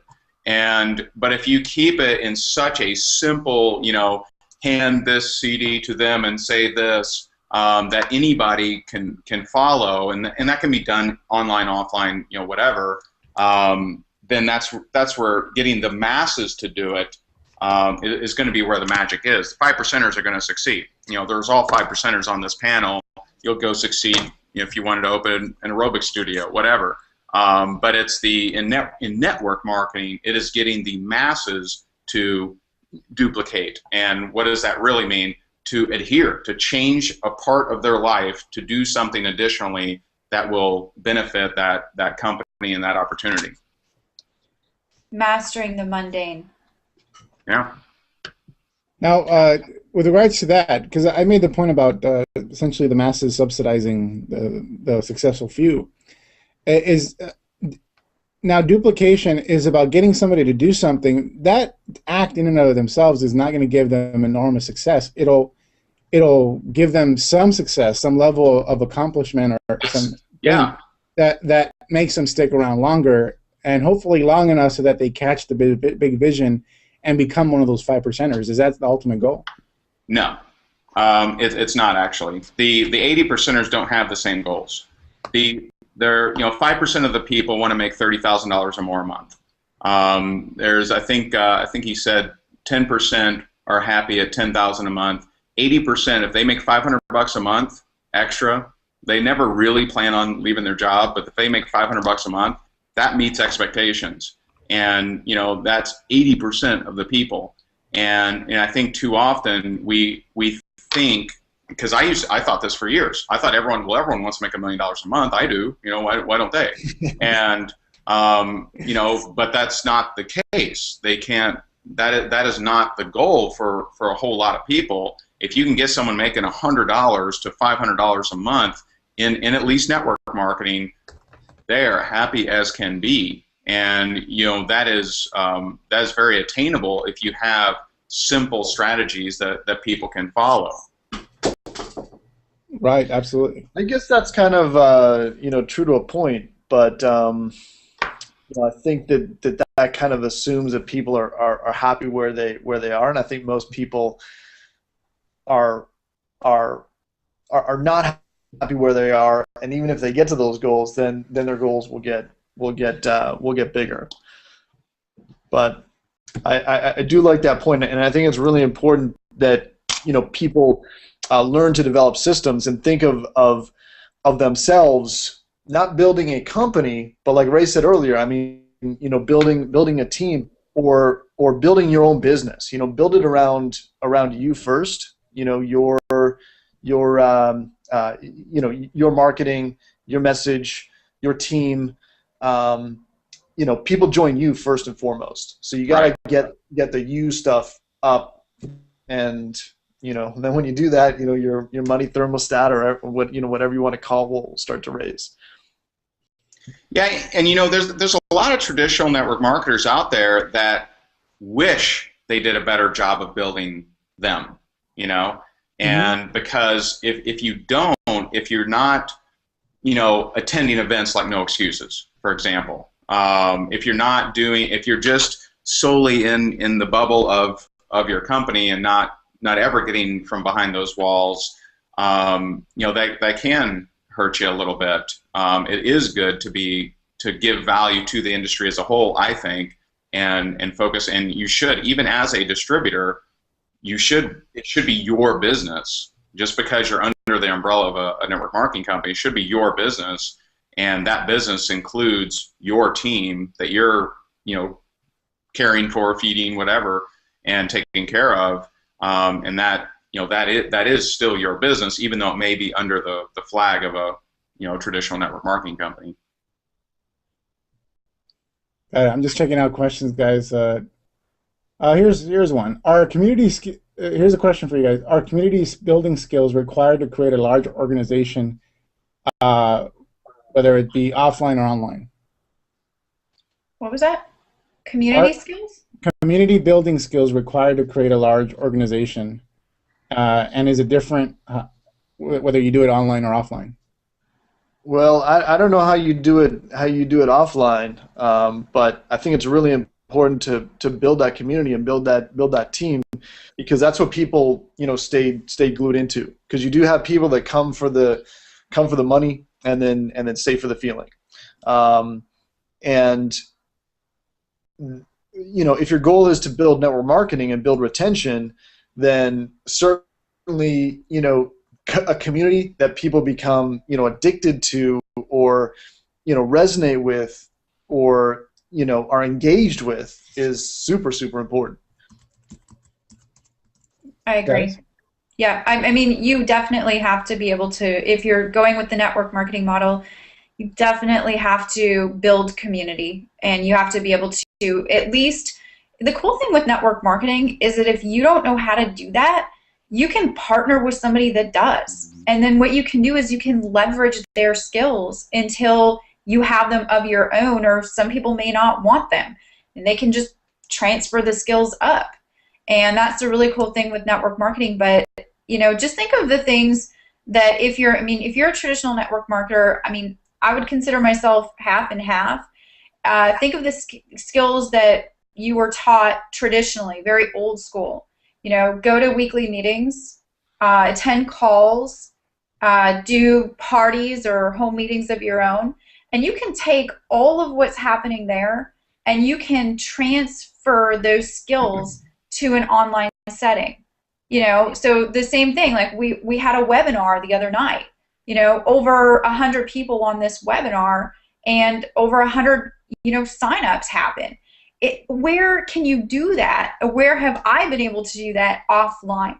And so you can take the same thing, and my partner and I, we looked at each other, we're like, this is like a home meeting, but we did it with the internet, and so the calls, you can still do the calls. Community, and like Andrew said, people stay for the feeling.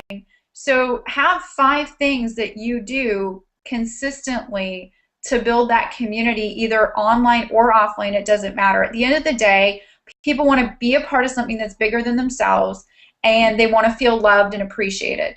And that's, if you can make and transfer the feeling like that to another person, as well as give them some really simple steps to make that 500 or $1,000 a month, but they feel like they're a part of something that is really genuine and they feel appreciated, rather than going to work every day and going to their 9 to 5 and grinding and getting told, pull up your pants, do this, get to work earlier.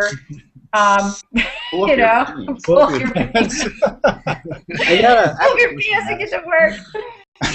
I think Ray has a comment about the pulling up your pants part. No. I mean, I used to go to work with no pulling down your pants, so I mean, just kidding.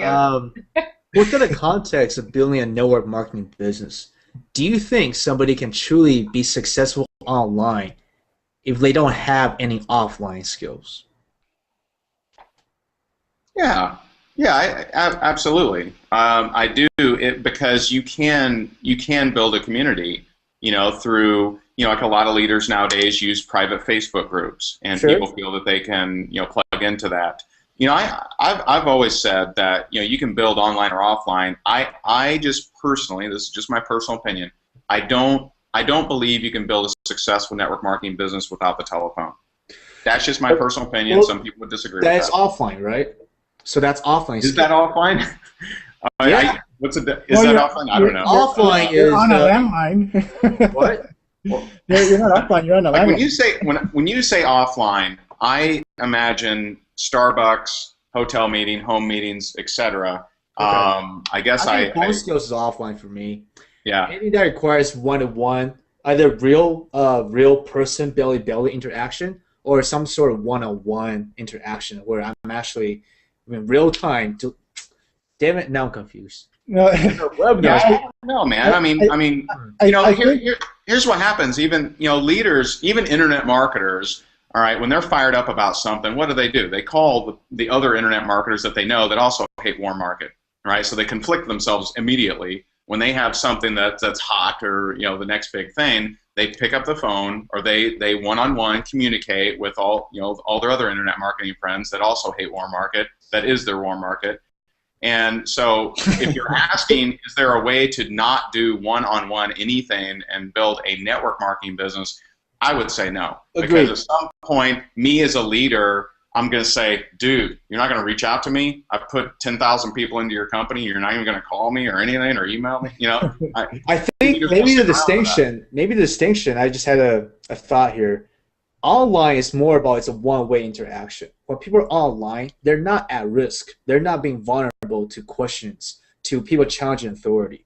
I am behind the sales page. I write, you listen, you read. You don't have an opportunity to reach out to me right now. On basically, let's say a webinar where most of the time it's no questions. I'm not going to be put on hotspot. There's no personal connection. I choose if you want to take your questions. On a one-on-one phone call, so I consider offline, which might be a misnomer. Then you're on the spot. You're there. There's no There's no layers of the internet. There's nothing. You're bare bone. You're real. You're authentic, and you have no place to basically run or hide. I think that's where a lot of people's fears come from, which is why it goes back to conversation. People go online out of fear of being challenged, of having to be real, of having to be put on a spot, having to say things that are not scripted. So maybe that's the distinction for me between online and offline. Yeah, I think I'm back, guys. You can see me now. Yeah, there's the door. There's difference between skills and tactics, and it's the same confusion that Eric Worre had last week when he said Google AdWords was a skill, Facebook was a skill. These are tactics, because fundamentally what we're doing is applying what we know about sales and psychology and the scientific marketing side of things and applying it to a different medium. With home meetings, with the difference between a home meeting and a webinar, there are some differences, but fundamentally there's a certain underlying skill set that you can take to any one venue. From if you're speaking in front of a stage, you're speaking in front of people on a webinar. There are some differences, but fundamentally you're taking the same skill sets and applying it in a different way. Like Andrew Murray said, he didn't like the home meeting stuff, so he opted for the webinar to be his venue for an audience. You still have an audience in both scenarios, and you still are essentially fundamentally using the same skills. Just the tactic is changing, and so I think that's where the parallel would be. So I'd say what we define as offline skills, what Ray's talking about, is essentially ultimately those interpersonal, interrelationship skills that we're able to that can come through a webinar. I've seen some amazing closers, and Sieg and Aaron Rashkin being a couple who use webinars but still engage with their audience. They still bring those people out. They have 20 people on a call, and they'll recruit like the majority of the people because they bring all those people into a live conversation. But they have the skills on how to control that conversation. Versus an internet marketer may not have that skill, therefore they kind of filter the questions and not have that type of live interaction for fear of doing something wrong. But they're obviously very skilled at this way of building, and I would say that's more in line with what would happen in a home meeting interaction with these types of webinars, where you actually bring people out and there's a live, unfiltered interaction. What do you guys think?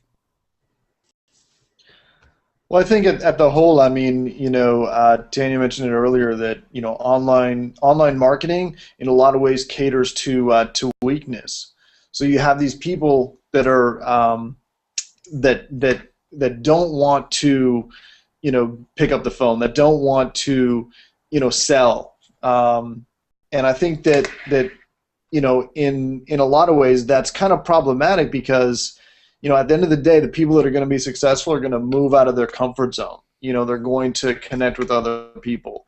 They're going to go out of their way to go to events, to meet people, to connect with other leaders, to build their business. And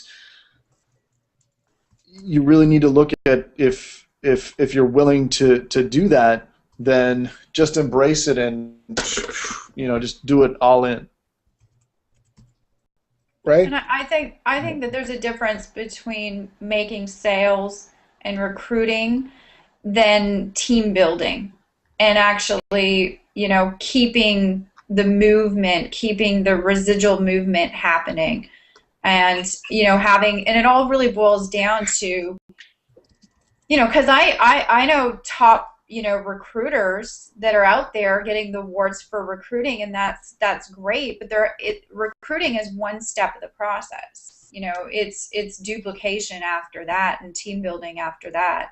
And I think that it really boils down to, even if you're just doing affiliate marketing where you make a sale here or a sale there, or you're getting on the internet and putting something in front of somebody where they have to make a decision to trust you enough to put in their credit card, there has to be like a huge level of relationship building strategy or communicative strategy right in place to actually get the message across to the other individual. But it depends on what business you're building and how far you want to take it into the future. I mean, I know myself as an internet network marketer, I would consider myself as an internet marketer to have a very small list compared to all of these big dogs out there with tens of thousands of people on their list.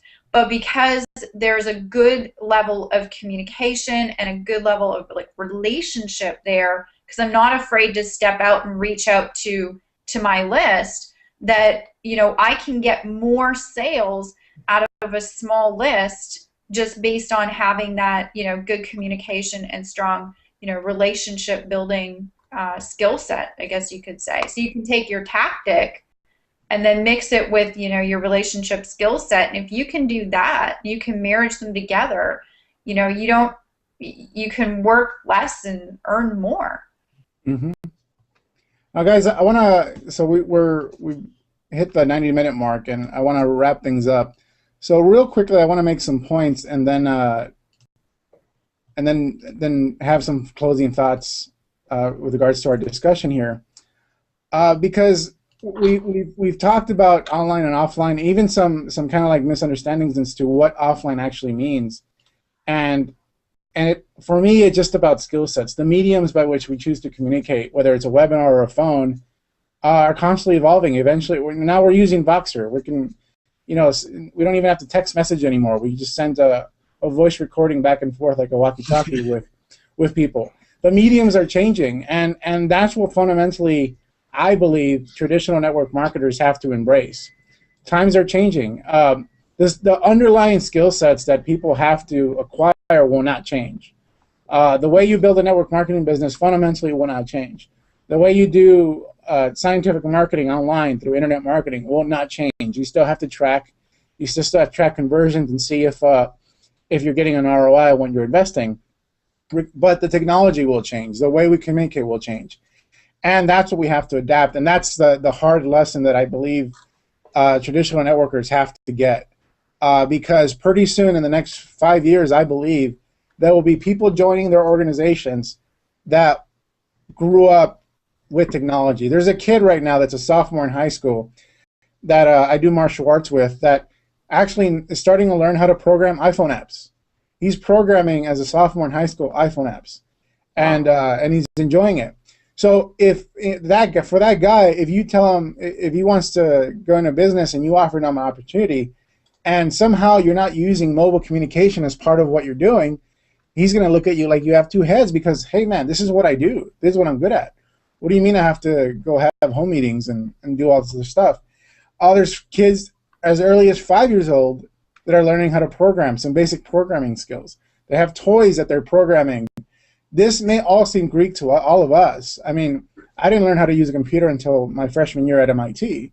And that would talk about a steep learning curve because everyone around me already knew how to use computers and program. I didn't. So and even then, I'm not a programmer anymore. I'm not a skilled programmer. I don't do that anymore. But Ray and I are considered the techies of our worlds. We're nothing compared to what's coming. And so we have to adapt. Times are changing.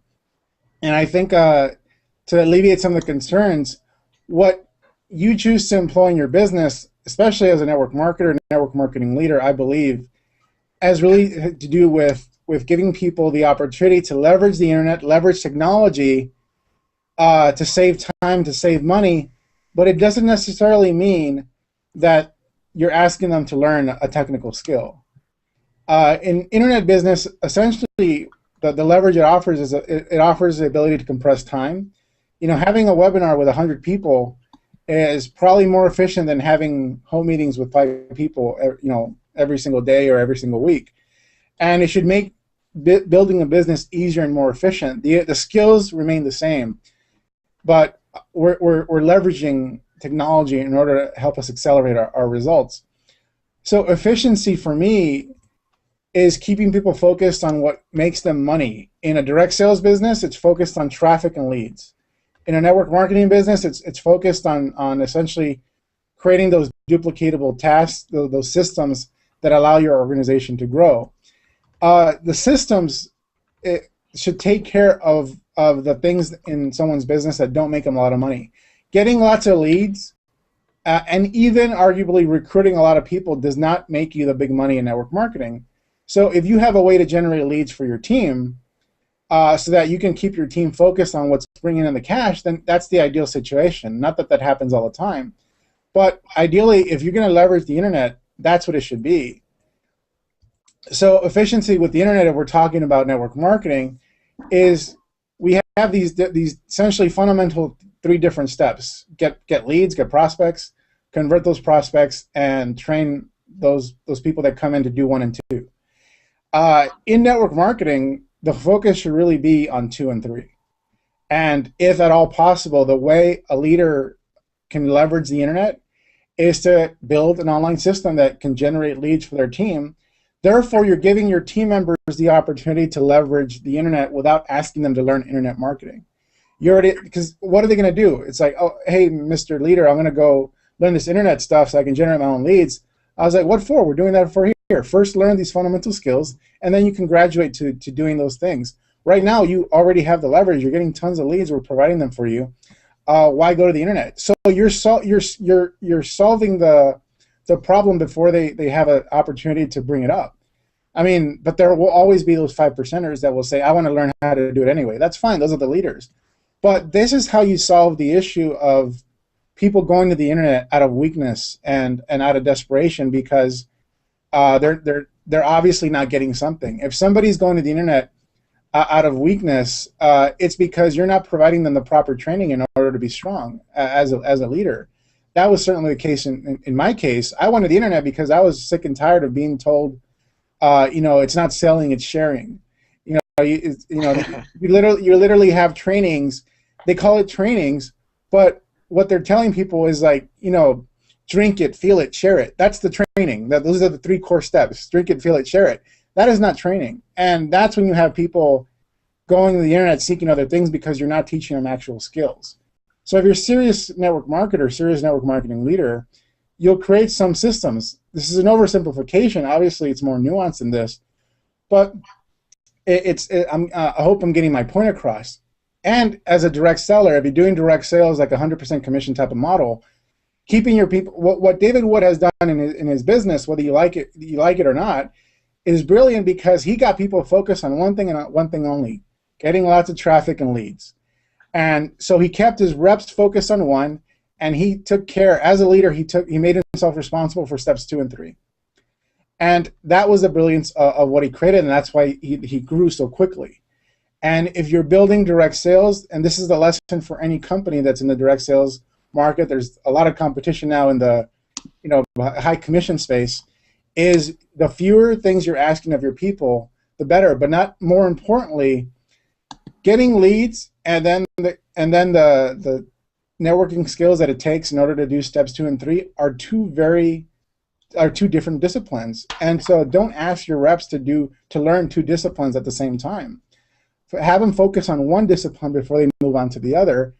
But success on a grand scale will ultimately be determined by the type of business that you're in. Guys, I want to get your feedback on what I just said because it was a lot to take in, but I think it's an important one if people want to learn how to use the internet. Anyone? I'll go first. Sure.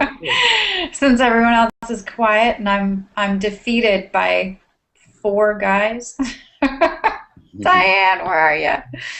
I 100% agree with everything you said, Fernie, because at the end of the day, what network marketers need is more people to talk to. There's skill set and that's there that can help, definitely.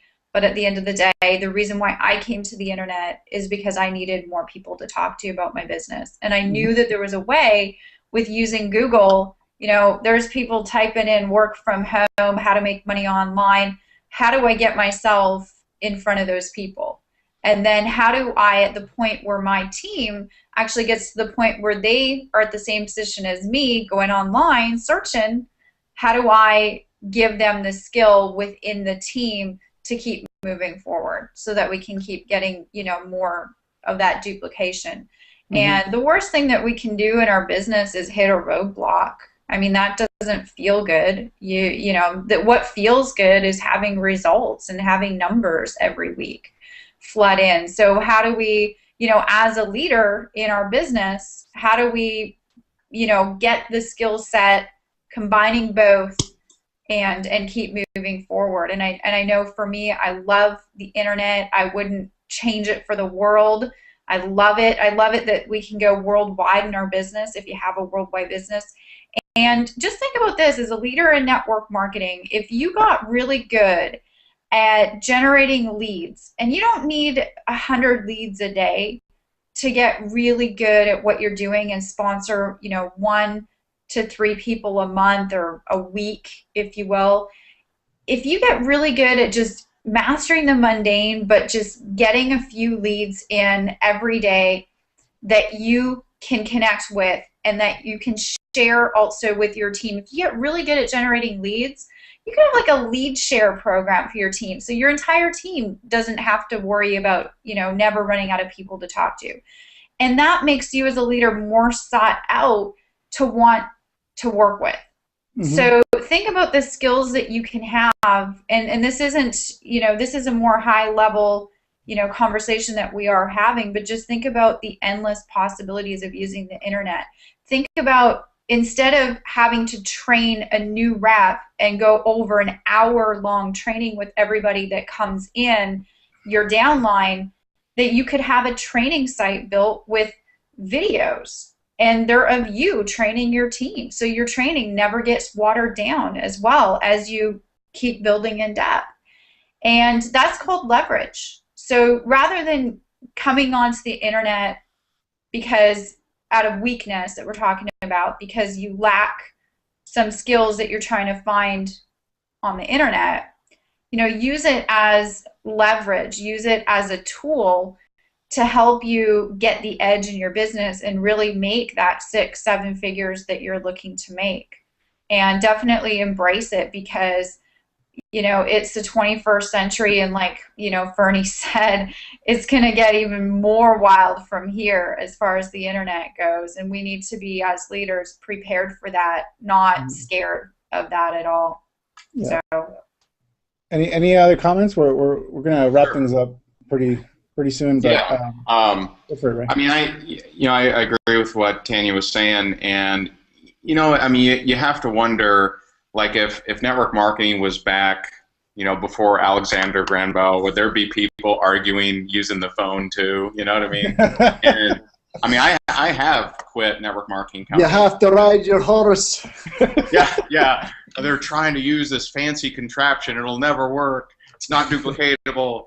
And so, I mean, I have quit network marketing companies that didn't allow online marketing, and I just don't get it, because that's the way people communicate now. I mean, my mom has a Facebook page, you know what I mean? Not a page, but a profile, and it's like, to just say no internet, fire bad, it's just not. It's silly. It's silliness. So teaching people that there is an unlimited lead source, unlimited lead sources out there, with the different social media, with blogging, and that's not even talking about marketing. That could just be active prospecting. Just embracing that, I think makes a whole lot of sense. And so I'm pro internet marketing. I think a lot of people can get confused, but they get confused offline too. They get confused driving through a mall. And but you can be a leader and teach people how to communicate with other human beings using the internet, and I embrace that, man, for sure, no doubt. Awesome, man. And so this leads us to another point, because we're way past the internet now. Now we're into mobile marketing, and that's why our new speaker for No Excuses is a gentleman by the name of Brian Underwood. And this guy is responsible for all the text messages you guys been getting, whether spam or legitimate, about a new company that just launched. And but before any of that happened, with this movement that's essentially built a company of basically 250,000 people in a matter of a week, Brian is an expert at mobile engagement, and he's had a company called iSig, which was a direct sales company, and provided text messaging service and mobile marketing services that have been responsible for his wealth and the wealth of many other people. So Brian will be teaching at No Excuses on how to boost sales, boost recruitment through mobile engagement. I would say this internet discussion about good or bad is silly, because we've already moved on to mobile. Everything's shifting to mobile. Most internet marketers are shifting mobile. So internet is like a given. It has to be a part. It's like the phone. It's just there, and you can't ignore it. And now technology is moving so fast, we have to now embrace this new way of communication. And I'm not even talking about mobile apps necessarily, because Brian is more fundamentally, how can you communicate with your entire team in a more effective way than just email? How about text marketing? But how do you do text marketing without pissing people off? Because obviously text marketing is a very personal way of communicating with somebody. How do you communicate through that medium without making people upset? So Brian will be talking about that, and so he's our new speaker for No Excuses Summit. You should be very excited, because not only are we on the bleeding edge of everything internet related, now we're on the bleeding edge of mobile. So bottom line, guys, you have to get your tickets tonight. Room block expires tonight at midnight. The discount is lifted tomorrow night, so you still have some time if you think you can get a room elsewhere. But MGM is sold out after tonight. I guarantee you that. So, like I said, breakdown of what you're getting at No Excuses. You're getting the event tickets, breakout sessions, trade show, No Excuses 1 and 2 recordings. So go to noexcusessummit.com. Make that commitment. Everything we had a very high level conversation here with our panelists. But if you want, someone asked some very detailed questions, and I'm sorry we can't get to some of those detailed specific questions because that's not the type of conversation we're having. It's like, how do you blog? How do you set up WordPress? That's not the type of conversation. You want those detailed answers to your questions, you get to No Excuses. And you can ask those questions and any other questions you have directly from these leaders that are on this panel and the 25 other industry badasses that will be there. So get your tickets right now. You know our guarantee.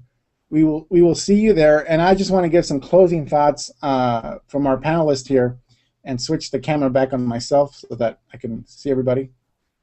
So any closing thoughts before we check out here, guys? Well, I will say, the key to really building a business is I like the honeycomb approach. Where you basically have to take these different things, take these systems, take this traffic generation, take this community building, and people will put that together in a different way. It's just got to work for your business, and that requires some real kind of connection with other leaders like Ray and I know Tanya. I mean, I know they both use like Infusionsoft. So that's one way of like putting it together, but you need to just realize that we have different ways of building our business and embrace the way that you need to build that business. And if you don't know what that way is, then you need to ask someone. And if you're 100% committed to figuring that out, then you'll find a way and you'll get yourself to No Excuses. So someone just asked, is the only responsible way to teach online network marketing is to simply do it yourself first and teach based on your trial and error, since this is such a new thing for network marketing? I would say yes and no. The whole reason why No Excuses exist is to give you not only the knowledge, the tactics, but the strategy. A big part of this webinar, if you've been listening closely, has been about strategy. I'm building this type of business. How should I build? And if you're honestly, if you're with a company that's old school like we used to be, if you heard our Amway story, where they're very hostile to anything online, then it doesn't fit the way we want to build. Therefore, we're out of there. We made a business decision that regardless of what relationships and how grateful we were to our mentors there in that business, this is a business. And so I think a lot of people treat network marketing like church, where it goes beyond a business. And that's a part of it, but if the business side doesn't make sense, it's time to move on. And it's time to do something that fits what you're doing. And fits your strategy that you want to take. If you want to learn strategy, you want to have that conversation about, I'm building this type of business, what should my strategy be, and what should I be learning first? That's why you go to No Excuses. It's not something we can answer through a question box on this webinar or even go into a lot of depth because this is a very high-level conversation. So someone asked that. I just wanted to address it. Ray, you had something? Yeah, and there's no course, and there's no course where you can learn that kind of stuff from. Period. Yeah. End of story. There's no other place you can learn that except from people that are doing it. Right. Ray? No, I agree. I mean, I agree. Get around the people that are having the success, and just understanding that this. Instead of distraction, think about it as opportunity. I mean, I'm just so grateful that we live in a day and age where we can do business like this and understand that you can build your business this way by communicating with people, online, offline, however you want to do it. There is no, in my opinion, this, particular way. It's all communication. How are you communicating through whatever systems, through whatever pages, through whatever videos or phone or Starbucks meetings, whatever. And we're in a day and age where the opportunities are just better than they've ever been. Don't use them as excuses of there's so many things that I'm confused. Use it as hey, let me go this direction and focus on this direction. And it's just like, like my wife. I mean, my wife, she focused on Facebook prospecting, right? That's it. Facebook prospecting, and she built a $10,000 a month income. And just Facebook prospecting. Now, there's a million things just within Facebook. You could do PPC, like, the Pescos. You could do, other things. But she focused on one little thing and focused on it, made it successful. And so can anybody. But, I think some people, they get, because of the existence of so many things, they allow that to justify why they're confused, and you just don't need to do that. It's not serving you. Yeah, Tanya, any closing thoughts? Yep. I love systems. Systems work, and I love your guys' events because you can actually see so many people's different systems and how they work and how they open up. And I really think that if you want to learn how to build systems and put something in place to generate leads and stuff for whatever it is that you're promoting, No Excuses is going to be a great place for you to learn from the people who already have these sorts of things in place. And I know when I first got started online 3 years ago, I wish I would have had a mentor or somebody to follow, because I would have saved a ton of money and I would have saved a ton of time. And you have the opportunity to go to this event and learn from some of the best of the best. Take it as an opportunity and definitely just make it happen. It's not to pitch and sell it. I mean, that's probably why we're here, but it really is an amazing opportunity to get into a room of that many successful entrepreneurs that are building in many different ways, and find your groove, find your mentor, and rock it. Make that 6 or 7 figures that you're looking to make. And we'll be here. And the internet is why I know everybody on this panel. Yep. Is that ironic? Yes. And I will say it's even building our network, our internet marketing business has been a people-to-people type of deal. Yeah. The biggest income breakthroughs that we've had in our business, and a lot of other people can say the same thing, has been as a result of meeting people face-to-face. Going to a certain event, like No Excuses, even going to a social event, seeing on Facebook that a certain marketer is coming into your town and reaching out and saying, hey, you want to grab a beer? I'd like to talk to you. Those relationships that are established offline is what actually leads to big incomes on the internet, because then you can trust that person. He's not just a face on a sales letter. You actually talk to this person, and you can basically figure out, make it an assessment as to whether they're legit, whether they're ethical, whether they're the type of person you want to associate with, and that's important. But don't talk to your warm market. I choose personally not to talk to my warm market because I'm just sick and tired of them. So they don't catch. What kind of warm market you got? People that are very happy at their jobs, let's just say. Yeah. And if somebody's happy at their job, more power to them. I love what Mike Dillard said at Live the Dream One. He said, someone asked him, when should you go to your warm market? He said, when you don't care if they sign up. Yeah. That's exactly when. Ray, did you want Ray Fong to Ray? Raymond. I just want to say, Ray, I didn't think it was possible, but you got sexier again. Thank you. Wait, was he talking into the mirror? Yeah, I did. Now I should be looking at this. Ray. Ray. Guys, someone asked a question, and it's a very basic question. How does a new individual in the industry do this business and make money when he doesn't have experience?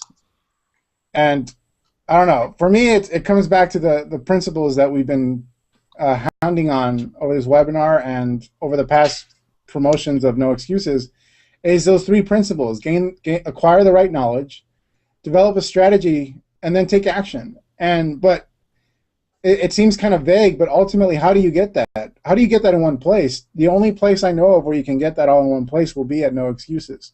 You have people giving you the knowledge. You have us, Tim Irway, myself, Raymond, and all the other leaders, putting it into context so that you know what to apply and what to not, and that becomes your strategy. And then out of that weekend, you just get to work, and the goal is you become not just a speaker at No Excuses. That means nothing in and of itself. It's what got you there, and what got you there is you produce some massive results.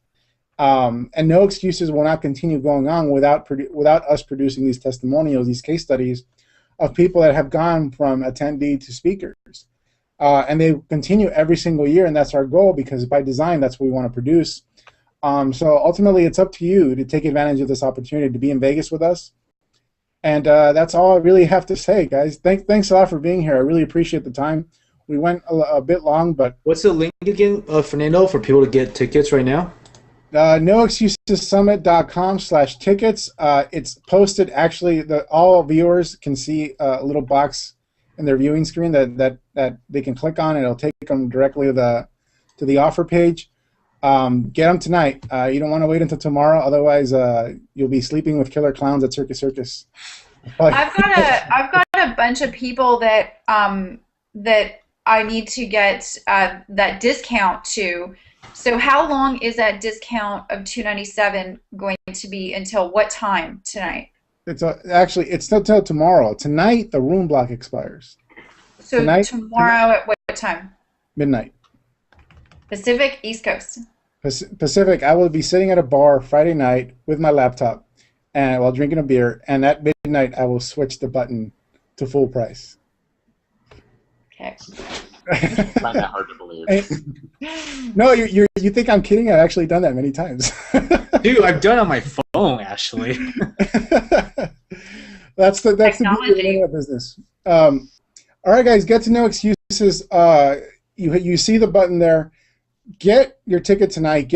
Secure your room tonight, because tomorrow you're on your own as far as room goes. Doesn't mean you won't be able to get one, but it definitely won't be at the MGM. Thanks a lot, guys. Appreciate you all.